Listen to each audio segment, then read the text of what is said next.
प्यार में धोखा, real life true love story, very sad. College love story in Hindi.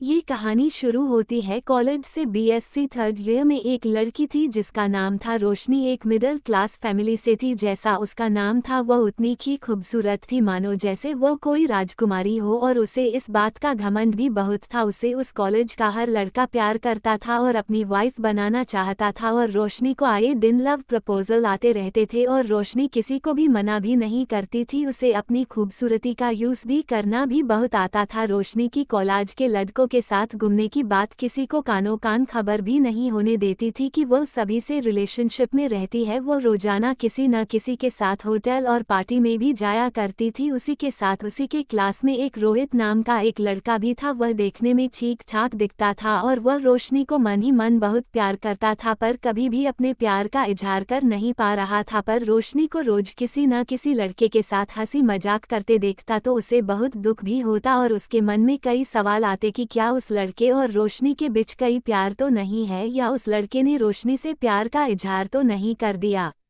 ये कई बातें उसके मन में दिन प्रतिदिन उठती थी, पर वो इन्हीं बातों को ये कहकर भुला देता था कि शायद वह अच्छे दोस्त होंगे। इसे ही कई दिन बीत गए, एग्जाम डेट भी आ गई, और फिर क्या था, रोहित पढ़ाई में बिजी हो गया। धीरे धीरे एग्जाम भी समाप्त हो रहे थे। एग्जाम का आखिरकार आखिरी दिन आ गया। रोहित ने भी आज ठान लिया कि आज तो मैं रोशनी से अपने प्यार का इजहार करके ही रहूंगा, और आखिरकार हिम्मत जुटाकर अपने प्यार का इजहार करने के लिए उसके पास गया ही था कि उसने देखा कि रोशनी अपने कई दोस्तों के साथ खड़ी थी। तो फिर से रोहित ने हार मान ही ली और वह घर पर आ गया, पर उसे पूरी रात नींद ही नहीं आई। बस वह अपनी लव स्टोरी के बारे में ही सोचता रहा कि आखिरकार वह अपने प्यार का इजहार करे तो करे कैसे, प्यार का इजहार कैसे करे।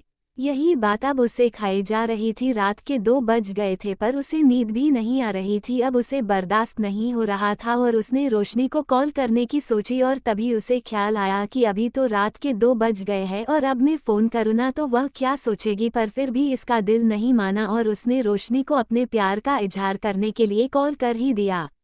रात को रोशनी के तकिए के नीचे से हल्की फ़ोन की रिंग की आवाज़ आ रही थी, पर फिर भी रोशनी इतनी नींद में थी कि उससे फ़ोन उठा नहीं जा रहा था। तो रोहित ने फिर से कॉल कर दिया। अब जैसे तैसे करके रोशनी ने फ़ोन को उठा लिया और धीमी आवाज़ में कहा, हेलो, पर आगे से रोहित की आवाज़ तक नहीं निकली और रोशनी ने फ़ोन को कट कर दिया। इसके बाद 2 से 5 मिनट हुए ही थे कि रोहित ने फिर से हिम्मत जुटाकर आखिरकार वापस कॉल कर ही दिया। अब रोशनी की नींद थोड़ी कम हो गई थी तो उसने फ़ोन को रिंग बजते ही उठा लिया। हेलो, कौन है यार, रोशनी कहती है। फिर आगे से रोहित धीमी आवाज़ में बोलता है, मैं अटकता हुआ बात करता है। तो तभी रोशनी कहती है, बकरी है क्या, मैं कर रहे है, इतनी रात को परेशान क्यों कर रहा है, क्या काम है। तब रोहित कहता है, मैं रोहित बोल रहा हूँ, तुम रोशनी बोल रही हो ना। तो रोशनी कहती है, हाँ तो क्या हुआ, इतनी रात को ये पूछने को कॉल किया है क्या। तभी रोहित कहता है, या नहीं नहीं मैं तो, कहकर वह रुक जाता है और कहता है, क्या तुम मुझे कल कॉलेज के बाहर वाले होटल में मिलोगी, मुझे कुछ कहना था तुमसे। तो रोशनी कहती है, जो काम है अभी बता दो, मेरे पास टाइम नहीं है फालतू का। तो रोहित कहता है, प्लीज़ एक बार 12 बजे दोपहर को प्लीज़। तो रोशनी भी इसकी बात को मान जाती है और फ़ोन को कट कर सो जाती है। सुबह वह देर तक सोती रही, पर उसी के दूसरी तरफ अपने प्यार का इजहार करने के लिए वो पूरी रात तक जगता रहा। वह 7 बजे तक खाना खाकर घर से निकल गया। 12 बज गए थे और रोहित बार बार घड़ी की ओर देख रहा था कि कब रोशनी आएगी और उसको अपनी दिल की बात बताए, पर वह तो मानो आ ही नहीं रही हो।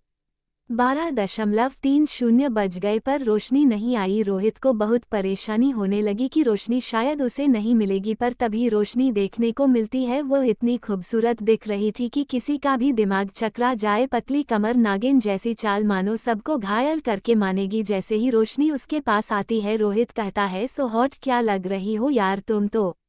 तभी इसी बात का रोशनी जवाब देती है, मैं पैदा ही खूबसूरत हुई हूँ, इसमें कहने की क्या बात है। अब दोनों होटल में चले जाते हैं और रोहित 2 आइसक्रीम मंगवाता है और रोशनी कहती है, बोलो क्या काम था, जल्दी बताओ। तो रोहित कहता है, 1 मिनट पहले आइसक्रीम तो खाओ। पहले दोनों आइसक्रीम को खाते हैं और फिर रोहित अपने जेब से एक डायमंड रिंग निकाल कर रोशनी से कहता है, आई लव यू। तो रोशनी भी कहा मना करने वाली थी, उसने भी हाँ कह दिया और रोहित को आई लव यू टू में जवाब दे दिया। पर रोहित को नहीं पता था था कि ऐसी कई डायमंड रिंग कई लड़कों से ले चुकी है और आई लव यू टू भी कई लड़कों को कह चुकी है। ऐसे ही कई दिन बीत गए पर सच्चाई तो आखिरकार एक न एक दिन सामने आने ही वाली थी। आखिरकार रोशनी को ये पता चल गया कि प्यार में धोखा दे रही है और वो उससे जाकर मिलता है और उसे डांटने और रोशनी पर चिल्लाने लगा। तो थोड़ी देर तो रोशनी खामोश रही, पर फिर क्या था, रोशनी ने भी कह दिया कि तेरे जैसे कई आते हैं और कई जाते हैं, भोंदू की शक के मुझसे प्यार करने चला, तेरे जैसे कितने मुझे आई लव यू कहते हैं और डायमंड रिंग देते हैं, पर तू तो मुझे अपना माल ही समझने लगा। ये बात कहकर रोहित के मुंह पर वह डायमंड रिंग फेंक देती है। ये देख और सुनकर रोहित के पैरों तले से मानो जमीन खिसक गई, पर फिर भी रोहित रोशनी को समझाता है ऐसा मत कर, तू कभी पछताएगी, पर वो उसकी एक बात भी नहीं सुनती है और उसे जाते हुए कहती है दिखना मत छूजे कभी, और रोशनी चली जाती है। धीरे धीरे रोशनी के लव अफेयर के चर्चे गली मोहल्ले में सुनने को मिलने लगे। अब ये बात उसके माता पिता के पास गई। अब वो भी चिंता करने लगे थे क्योंकि उनकी बिरादरी के लोग भी उन्हें अब ताना मारने लगे थे, जिसकी वजह से अब रोशनी के माता पिता ने रोशनी की शादी करवाने की सोची और रोशनी के लिए रिश्ता ढूंढने लग गए। आखिरकार उन्हें एक राजू नाम का एक लड़का मिल ही जाता है। राजू एक बहुत सीधा साधा लड़का था, वह दिखने में भी कुछ खास नहीं था, पर फिर भी रोशनी ने अपने माता पिता के दबाव में आकर शादी कर ली। अब शादी करने के बाद जब सुहागरात के दिन राजू ने जब रोशनी का घूंघट उठाया तो उसे देखकर बहुत मोहित हो गया और कहने लगा आप बहुत ही खूबसूरत है, मानो जैसे राजकुमारी जैसी, पर तभी उसने ने गुस्से में कहा मैं जरूर खूबसूरत हूँ और राजकुमारी जैसे दुखती हूँ, पर मेरी किस्मत बहुत खराब है जो आप जैसे से मेरी शादी हो गई है। और फिर राजू जो जाने को कहने लगी, पर राजू ने कहा आज तो हमारी सुहागरात है न, तो रोशनी ने जवाब दिया सुहागरात वो तो कई बार हो गई, अब जाओ मैं थक गई हूँ मुझे सोने दो। ये कहकर वह सो जाती है और अब बेचारा राजू कोने में पड़े एक पलंग पर जाकर वह भी सो जाता है। अब धीरे धीरे दिन बीतने लगे। अब राजू को भी पता होने लगा कि रोशनी उससे प्यार नहीं करती है, पर फिर भी राजू जितना हो सके उतनी रोशनी को मनाने की कोशिश करता। आखिर वह राजू से प्यार कर ले, पर रोशनी को तो हैंडसम बॉय पसंद थे। वह इस सीधे सादे राजू से कहा प्यार करने वाली थी तो वह उसके लाख मनाने के बावजूद भी मुंह फेर लेती। इसी तरह दिन बीतते गए। रोशनी भी अपने पुराने बॉयफ्रेंड से बातें करने लगी, पर अब उसके सभी बॉयफ्रेंड उसे ज्यादा पसंद नहीं करते थे, पर फिर भी वह रोज अपने किसी न किसी प्यार में धोखा दिए आशिकों से बातें करने के लिए कॉल करती, पर अब वह भी उसकी हकीकत जान गए थे तो ज्यादा भाव नहीं देते थे। इसी बीच रोशनी की मुलाकात एक पार्सल देने वाले कुरियर बॉय से हो गई, क्योंकि किसी न किसी कारण से रोजाना एक दो कुरियर उसके घर आते रहते थे। वो कुरियर बॉय देखने में 22 से 25 साल का एक लड़का था जो दिखने में काफी खूबसूरत था और रोज कुरियर देने आने की वजह से उस कुरियर बॉय राजेश से रोशनी को प्यार हो गया। अब रोशनी और राजेश रोजाना मिलने लगे। ऐसे ही मिलने मिलाने के दिन चलने लगे। अब रोशनी ने एक दिन राजेश से शादी करने की बात जताई और कहा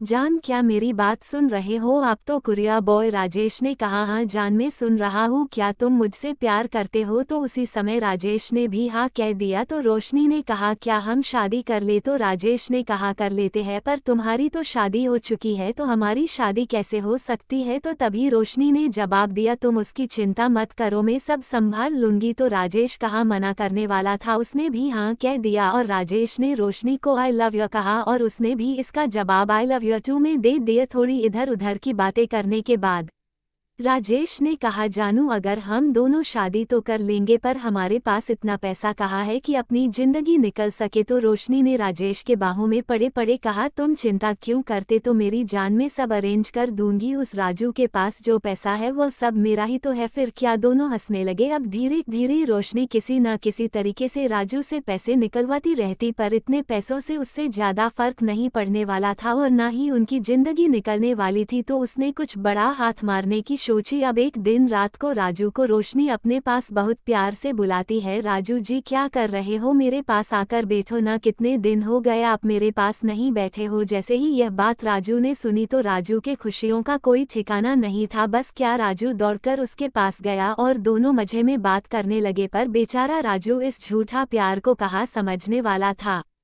फिर एक दिन राजू अपने ऑफिस पर जा ही रहा था कि तभी रोशनी बोली राजू जी मुझे आपसे कुछ कहना है। तो राजू ने कहो आप क्या कहना चाहती हो? तो उसने कहा पड़ोस की राधा जी है न, उनके पति ने तो राधा जी के नाम पूरी जायदाद कर दी। हाँ आपको पता है।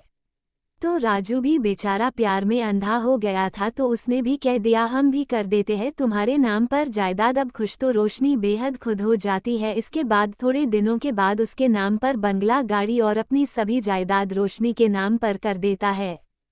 फिर धीरे धीरे कुरिया बॉय राजेश से मिलना जुलना बढ़ गया। अब दोनों ने सभी मर्यादाओं को लांघ दिया था। अब क्या एक दिन राजेश ने कहा कि अब क्या करो, तुम मेरे खाते में सभी पैसे डाल दो। तो रोशनी ने कहा क्यों, क्या हुआ? क्योंकि अगर इतना ज्यादा तुम्हारे बैंक खाते में पैसा होगा तो इनकम टैक्स भी कटेगा, न तो कहीं ना कहीं तुम्हारा और मेरा ही नुकसान होगा। अब क्या? अब तो रोशनी कुरिया बॉय के प्यार में अंधी थी। उसने सभी पैसे उसके खाते में डाल दिए। ये पैसे और जायदाद के अपने नाम होने के बाद रोशनी फिर से धीरे धीरे बदलने लगी। वह सीधे मुंह राजू से बात भी नहीं करती थी। इसके बाद एक दिन राजू ऑफिस गया होता है तो तभी वह अपने कुरियर बॉय राजेश को कॉल करती है, जिसके बाद उसने सभी बात बताई कि उसने कैसे राजू की सभी जायदाद अपने नाम करा ली और कुछ पता भी नहीं चला। फिर दोनों हंसने लगे। फिर क्या दोनों ने राजू को रास्ते से हटाने का प्लान बनाया, पर उनको नहीं पता था कि राजू घर पर आ गया था और यह सब सुन रहा था। पर वह अपनी पत्नी को दुखी नहीं देखना चाहता था, क्योंकि राजू के जन्म के 2 से 5 साल के बाद ही उसके माता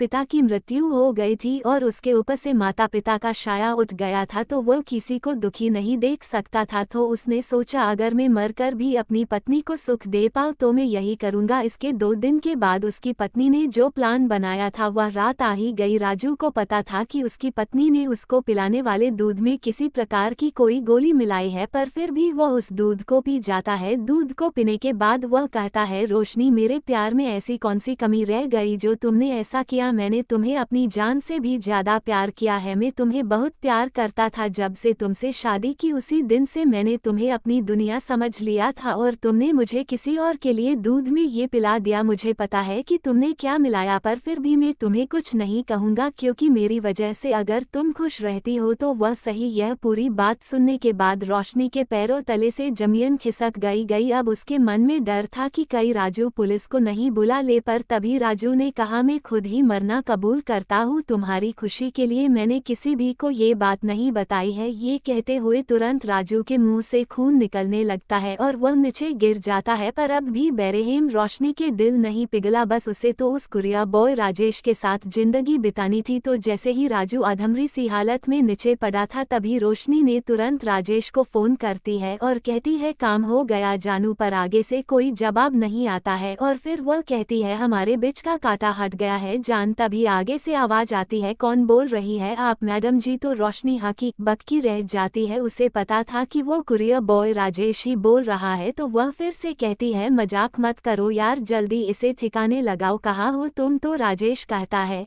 मैं तुमसे कई दूर जा रहा हूँ, इतनी दूर कि तुम कभी मुझे नहीं देख पाओगी। रोशनी मैडम जी। तभी रोशनी कहती है मैं तुमसे बहुत प्यार करती हूँ जानू, ऐसा मत करो। तब राजेश कहता है जो कभी अपने पति की नहीं हो सकी वो क्या मेरी होगी? क्या सबूत है कि कल किसी और आदमी के लिए मुझे धोखा नहीं देगी? यह आखिरी शब्द बोलकर राजेश ने फोन को काट दिया। अब रोशनी फोन को बार बार लगाती रही, पर आगे से फोन बाद आ रहा था और अब उसका पति भी मर गया था और राजेश भी चला गया था। अब उसे कॉलेज के बॉयफ्रेंड रोहित की बातें याद आती है, पर अब समय गुजर चुका था। अब रोशनी के पास पछताने के अलावा कोई और जरिया भी नहीं था और अब तो उसे जेल भी जाना था। पर तभी वह राजू के पास बैठकर रोती है, पर तभी उसे पता चलता है कि राजू की सांसें चल रही है। तो वो तुरंत एम्बुलेंस को फोन करती है और इसके बाद एम्बुलेंस से हॉस्पिटल में राजू को पहुंचाया जाता है और राजू की जान बचाने के लिए वो सभी भगवान से मन्नतें मांगती है कि अगर वह जीवित रहते हैं तो मैं एक नए जीवन को शुरू करूंगी, और ईश्वर उसकी बात सुन भी लेते हैं। आखिर कड़ी मेहनत के बाद 5 दिन के बाद राजू को होश आता है और अब राजू से रोशनी माफी मांगती है और अपनी सभी गलतियों को लेकर बहुत शर्मिंदा होती है और फिर राजू भी इन सभी गलतियों को माफ कर देता है। इसके बाद उनके नई जिंदगी की शुरुआत होती है। रोशनी बहुत बदल चुकी होती है। अब वह दिल से बस राजू को ही अपना प्यार मांगती है और अगर कोई उससे पूछता है कि राजू से तुम इतना प्यार क्यों करती हो, वो यही कहती है एक बार तुम भी करके देखो, वही दुनिया है।